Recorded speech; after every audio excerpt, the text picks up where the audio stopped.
Hey, what's up everyone? I hope you're all having a wonderful day or night. I hope you will enjoy today's video, so let's just get into it.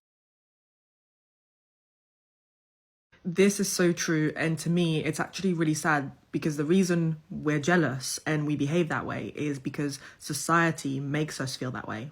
They raise young women and young ladies to always be the prettiest in the room, the like funniest, the cutest, not the funniest, but you know what I mean. It's all about their appearance, and if they're not the best woman in that room, then their value just drops massively. So when we grow up thinking that we can't trust other women because we're always competing against each other. Like, to get the best man to protect us, we have to make sure we're always one step ahead of the next woman. Yeah, no, that's not it. Maybe you just don't like each other and it's got nothing to do with society. You always compete with each other and men don't? Seriously? You always compete with each other to get the best men to protect you and men don't? How do you think men get to be the best one to protect you if we don't compete with each other?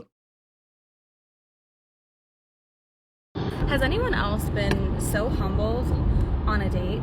And I don't think that it was intentional. I think it was completely accidental. But I met this guy on Hinge. Hinge is the only app that I use because every other app is unhinged. So I met this guy on Hinge. We agree to go out for drinks, dinner, whatever. Conversation's good. We get on the topic of our houses. I'm about to buy a house, and he just bought a house. He's renovating. So I'm like eating this all up. I'm a DIY girly, so I need a DIY guy, you know?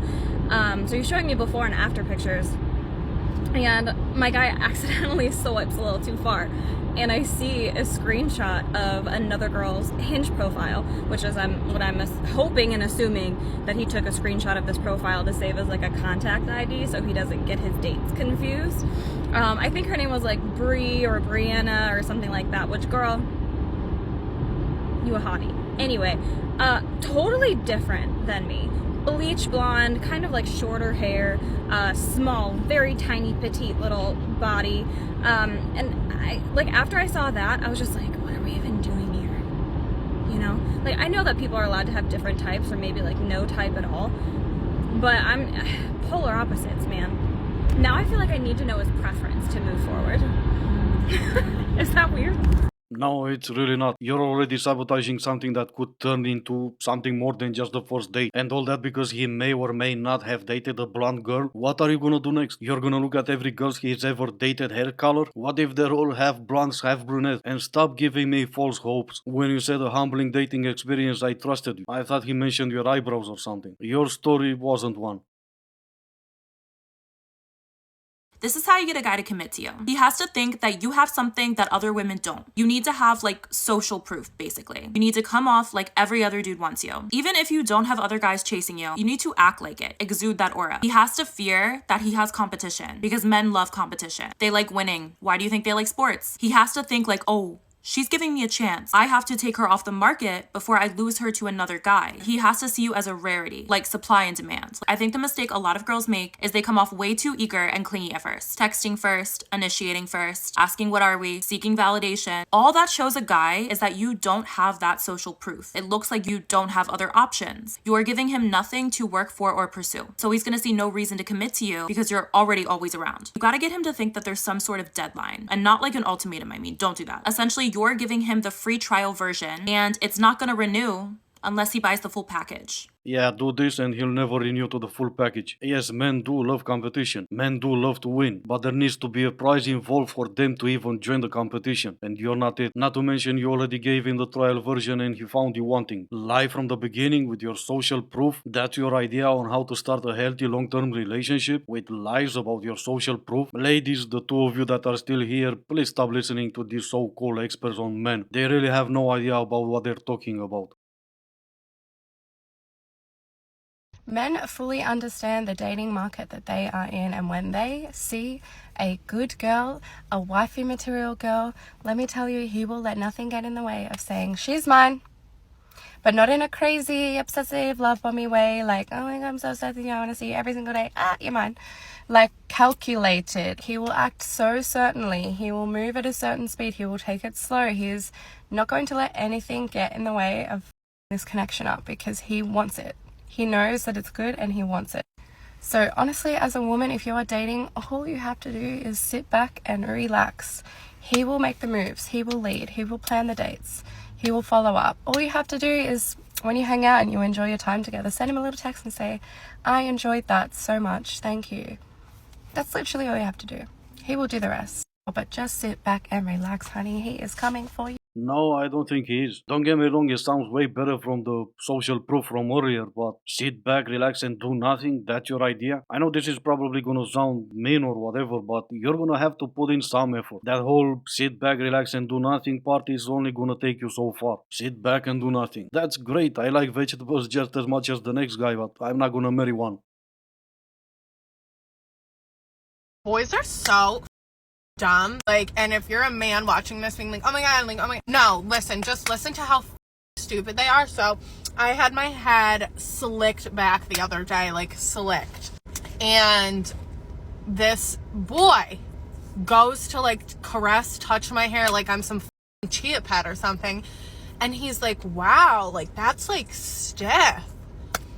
And I was like, yeah. He was like, do you have stuff in your hair or is it just like that?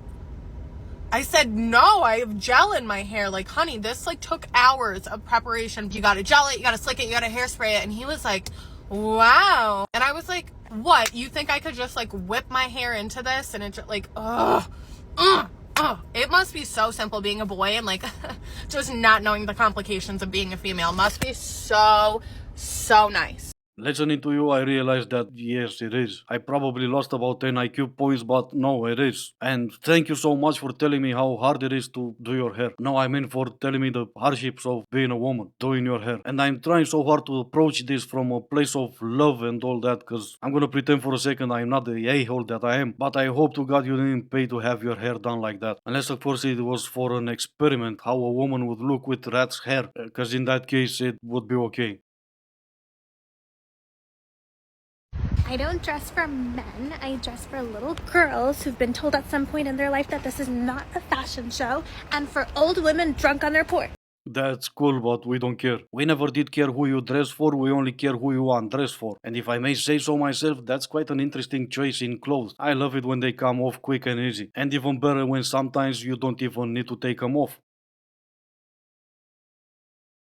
Potentially this is a little toxic to be dating several people at once. You diversify your excitement and your disappointment. If you have several eggs in your basket, you're not going to get as invested as if there was just one.